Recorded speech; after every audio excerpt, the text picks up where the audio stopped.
noches. Tengo que hablar en el último lugar, entonces tendré poco tiempo, ¿no? Porque 15 minutos. Pero hay varios puntos que quisiera comentar a la disposición del profesor Jaume. Me parece que su presentación ha sido una presentación generosa de la Universidad Iberoamericana, de los aspectos positivos de lo que la universidad significa en los últimos 50 años, quizá. Creo que dentro de esa dispersión de universidades, instituciones como Universia que se constituyen en portales que permiten articular y transmitir información de unos a otros, ha cumplido un papel integrador, diría, en el mundo que habla castellana y también que habla iberoamericana, incluyendo Brasil y Portugal, en la península ibérica. Entonces, creo que dentro de lo que él indicó que ha cambiado de manera positiva, podríamos decir, de acuerdo, para el Perú también, la cobertura. La cobertura, diría que a nivel de la universidad en los últimos 50 años, entre la población de edad universitaria de 17 a 25 años, debe haber pasado del 10% al 22% actualmente. Y eso es un cambio extraordinario. Pero no solamente hay un cambio cuantitativo en la cobertura, hay un cambio cualitativo también. En los años 60, en la población estudiantil de San Marcos, el 20% eran mujeres, el 80% eran varones. Pero si miramos un poquito en las décadas anteriores, la primera mujer que ingresó a estudiar medicina en San Marcos fue una joven que ingresó a San Fernando en 1909, y ingresó con un decreto especial, una autorización especial del gobierno para que estudie medicina. Pero 20 años antes, en la Universidad San Antonio Abad del Cusco, ya había ingresado una mujer a estudiar Derecho en la universidad. De esos casos tan aislados, ¿no? Una persona, una médica, el 20%. Ahora, si miran las estadísticas de la población estudiantil en el Perú, 50%, 50%. Eso es una cosa muy satisfactoria. Un cambio cualitativo de primera categoría. Pero yo diría más también. Como también he sido rector y tenía acceso a la documentación del Sistema Único de Matrícula y de las informaciones casi secretas, no tanto secretas, pero sí privadas, pude comprobar de que el rendimiento de las mujeres, ¿no?, era más alto hasta el 4º año, incluso el 5º año, el rendimiento académico. Y después de egresar, las que se gradúan, los que se gradúan más son los varones, y las que se gradúan menos, definitivamente las mujeres. Pero esas estadísticas son del 2008-2009, que están en constante modificación. Yo creo que los hombres tenemos mucho de qué preocuparnos, ¿no? En realidad, los resultados, tanto a nivel de la graduación también, son sorprendentes en los últimos años. Entonces, la cobertura es sumamente importante, los cambios de la cobertura. Probablemente esta expansión de la cobertura, como dice el historiador Erich Hobsbawm en su Historia del siglo XX, es mundial, por todas partes. En la India, en Europa, quizá menos, pero en Iberoamérica es algo muy importante. Y lo que decía el profesor Pallés me parece significativo, de que ahora hay muchos que son primera generación de profesionales. Y lo que ha indicado también Patricia, ¿no? Muchos son primera promoción de profesionales. Hay un librito que en su momento pasó desapercibido, que se llama Santero el Caminante, que está escrito por Pablo Macera y un artesano guantino. El librito se llama Santero el Caminante. Ha pasado desapercibido, pero es un librito interesante porque Jesús Urbano Rojas, que es el artesano, cuenta que a los 12 años abandonó Uganda, le dijo a su padre: me voy a Ayacucho, buscando otros horizontes, ¿no? Ya eran artesanos en familia en Uganda y se trasladó a Ayacucho y comenzó a trabajar. A los 12 años, se pueden imaginar, alguien por la calle de Ayacucho, y se encontró por suerte y de casualidad con López Santalla. Y lo que él quería, ir a Ayacucho para estudiar, porque su padre le decía que él nunca había ido a la escuela, y mira cómo estoy bien. Tú quieres ir a la escuela para aprender las letras y para defender a los poderosos. Bueno, quizá es de los años 30 y de los años 40, esta suerte de dificultad de una buena relación con la educación primaria, secundaria y terciaria. Pero en los años 50 y 60 esa situación cambia. Hay una relación diferente. La escuela que era vista por mucha población rural como algo que podría ser perjudicial, se convirtió lentamente en el mito de la escuela. El mito de que la escuela, el colegio y la universidad lo arreglan todo. Bueno, de alguna manera estamos viviendo ese mito ahora, pero con un poco más de realismo, y verdaderamente ahora parecería que sí, que el tema de la educación es un tema prioritario en el país. Entonces, ese tema de la cobertura, le agradecemos al profesor Pallés que nos diga que es un tema que ha variado sustancialmente en toda América Latina, ¿no? Incluyendo Brasil, y que ahora muchos sectores sociales tienen acceso a la universidad, y la universidad se ha convertido en un excelente mecanismo de nivelación social y un excelente mecanismo de democratización de la sociedad. Un tercer punto, que no lo voy a tomar porque en los detalles, pero es importante. El profesor Pallés nos dice que hay universidades, que la universidad puede ser de investigación y la universidad puede ser de formación.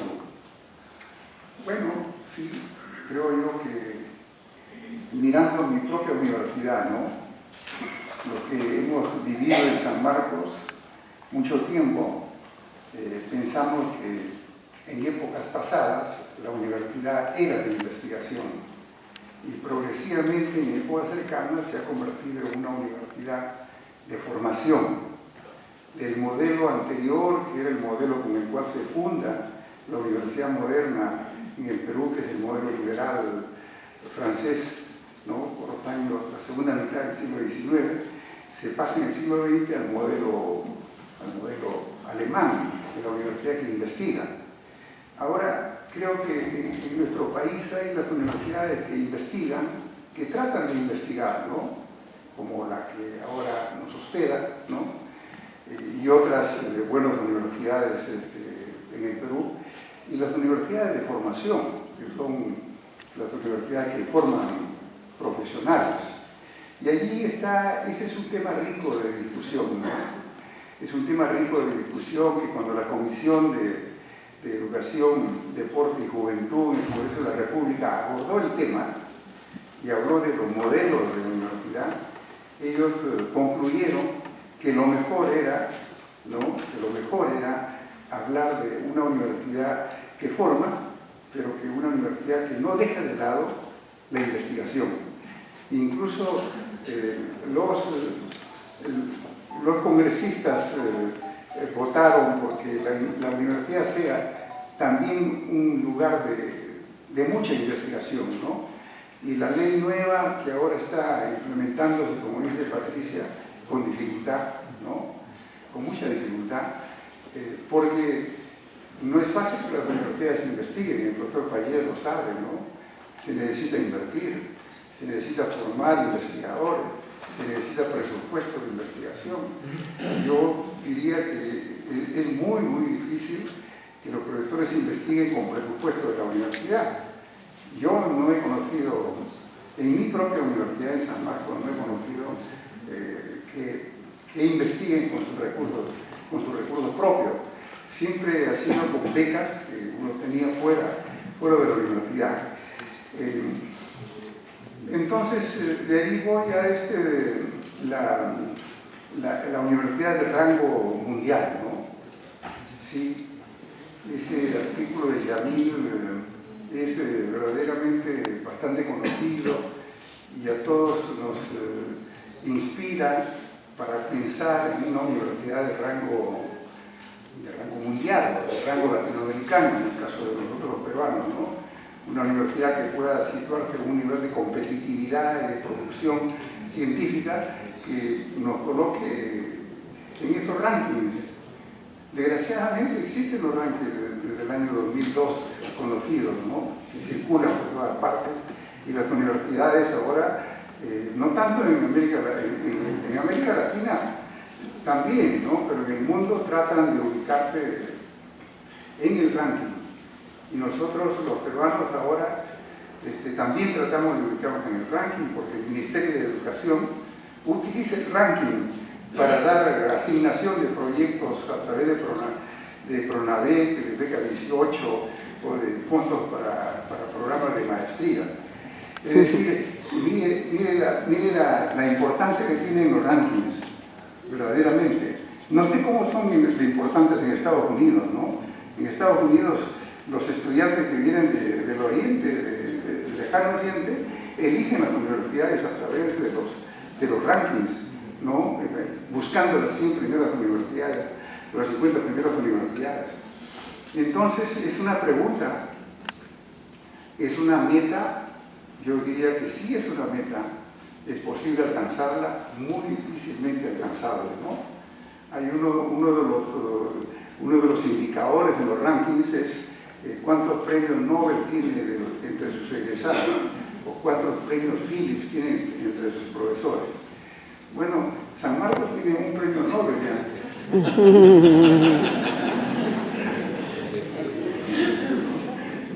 La UNAM tiene 2 premios Nobel, ¿no? Y la UBA de Buenos Aires tienen también premios Nobel. Pero eso no hace que estén en los mejores lugares en Iberoamérica. Las universidades brasileñas están en los mejores lugares y no tienen ningún premio Nobel. Es decir, que los rankings son interesantes,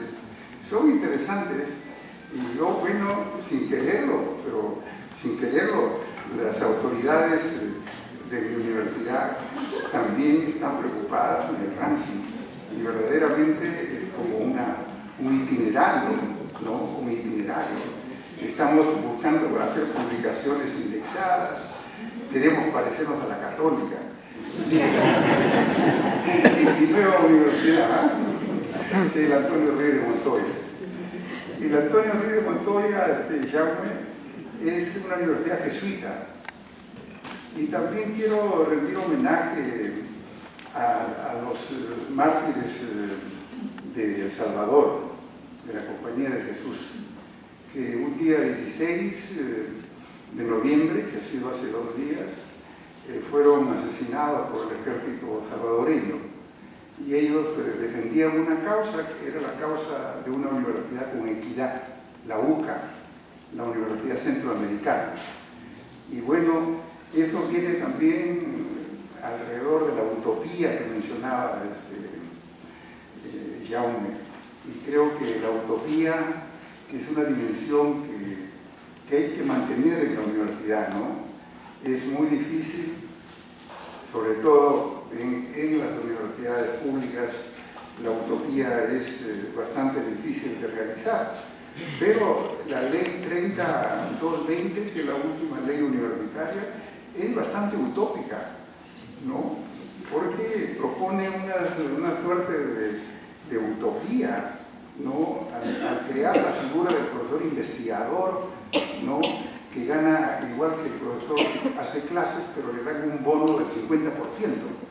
Es decir, que va a ganar un 150% de lo que es el sueldo de un profesor normal. Digo, normal que hace clases, nada más. Entonces, eso ya, en el tiempo. También, entonces, ya me quitó la inspiración.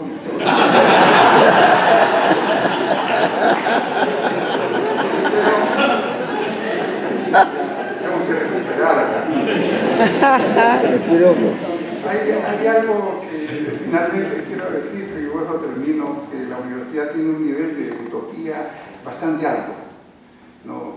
Hay un horizonte utópico en el Perú y en la universidad, sobre todo en las generaciones de universitarios, ¿no? La generación del centenario, por ejemplo, de los años de Leguía, de 1921, y la generación del 50, fueron generaciones con un alto nivel de utopía, a tal punto de que entre esa generación del centenario y de la generación del 50, esa generación dijeron: olvidémonos de la guerra del Pacífico y tratemos de la construcción del Perú como nación. Creo que ahí hay un tránsito enorme entre uno y otro. Y lo menciono ¿por qué? Porque yo diría que en el caso nuestro, donde vivimos casos de emergencias sociales o emergencias económicas, la universidad ha tenido un papel destacado en el descubrimiento del país y en la formulación de un país mejor. Ahora, por ejemplo, en cambio climático, a pesar que las estaciones climatológicas de San Marcos están desactivadas, creo que hay una gran preocupación intelectual, académica, por contribuir a la COP20 que se va a realizar próximamente. Y gran parte de las conferencias son conferencias universitarias, y gran parte de los que vienen también son universitarios. Entonces, de alguna manera, eso nos muestra que comulgamos con la utopía universitaria. Muchas gracias.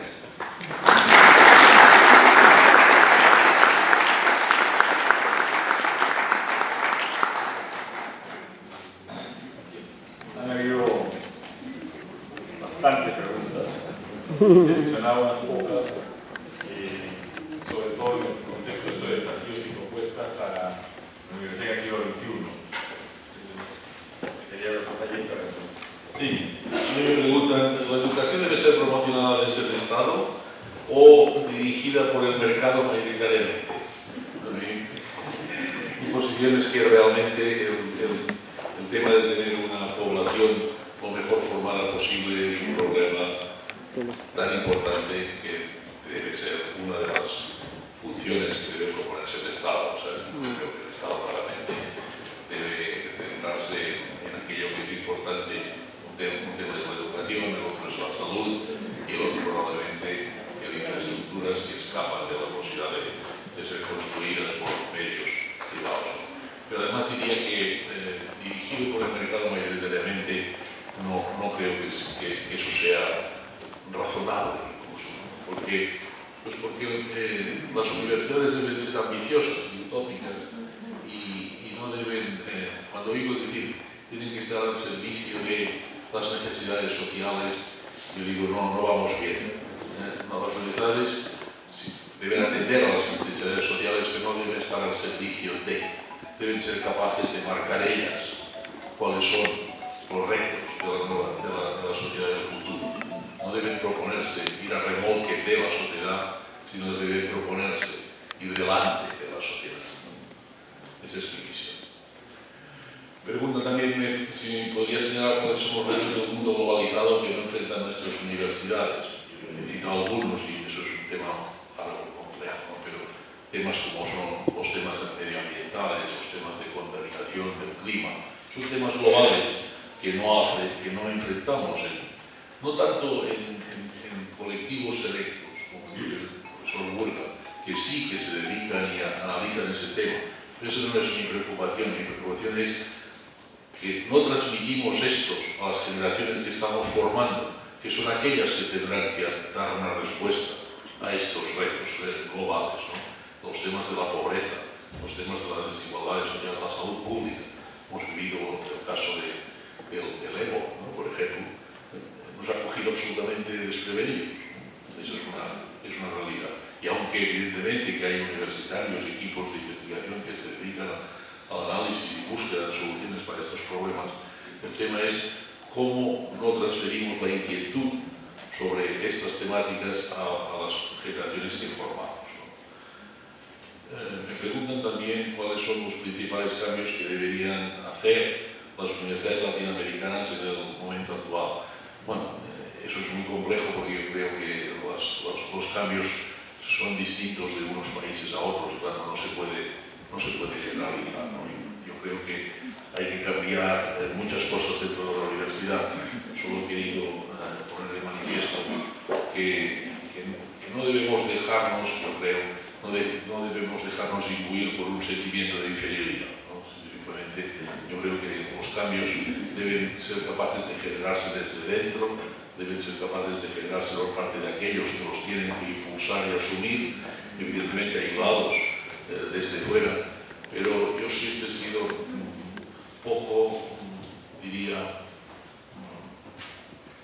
optimista con respecto a las revoluciones y los cambios que vienen impuestos desde fuera de las instituciones y que quieren y que no cuentan con la connivencia de los que luego los tienen que implementar. Son cambios que desafortunadamente en España he visto bastantes iniciativas con muy buenas intenciones, pero que nunca han dado resultados razonables. Y finalmente me preguntan por qué opino del proceso de Bolonia. Eso es un tema realmente complejo, ¿no? Porque el proceso de Bolonia ha sido un proceso muy exitoso en cuanto a los objetivos que inicialmente se propuso, pero la realidad es que en estos momentos está viviendo una crisis, yo diría, profunda, debido a varias razones.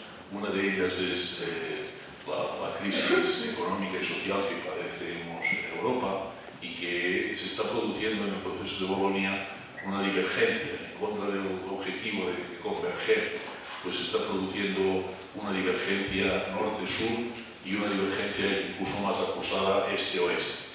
De manera que algunas instituciones de educación superior, especialmente de los países nórdicos y Alemania para arriba, digamos, están haciendo enormes esfuerzos y consiguen mantener la utopía del estado de bienestar con una educación esencialmente dirigida a la mayor parte de la población, mientras que algunos países, como son algunos que habíamos empezado a estar en esta línea, como España, Italia y algunos más, estamos en franco retroceso, y en los países del este de Europa, en los que ni siquiera había empezado, este proceso está muy lejos de ser una realidad. Por tanto, en estos momentos hay una profunda crisis, yo diría, en el tema de la construcción de un espacio europeo de educación superior que espero que se supere, pero que no tiene alguna relación también con el hecho de una distribución de funciones distinta en Europa, por lo que hace referencia a toda la responsabilidad sobre las grandes líneas de investigación. Es una responsabilidad que ha asumido la Unión Europea y que se promueve desde una dirección general de la Comisión Europea, y en cambio los temas educativos se han dejado en manos de los Estados miembros y la Unión Europea prácticamente no da directrices globales sobre los mismos. Ese es, como digo, un tema complicado, pero simplemente que quede un mensaje de que creo que en estos momentos se está pasando por una crisis de este proceso de unificación que en Europa se ha construido por bastantes éxitos y en particular por una movilidad estudiantil que de todo probablemente ha sido lo más positivo que se ha generado. Agradecerle al doctor Valle por su presentación, a la doctora Sala, al doctor Burga por sus comentarios, y vamos a poner una pausa de 10 minutos.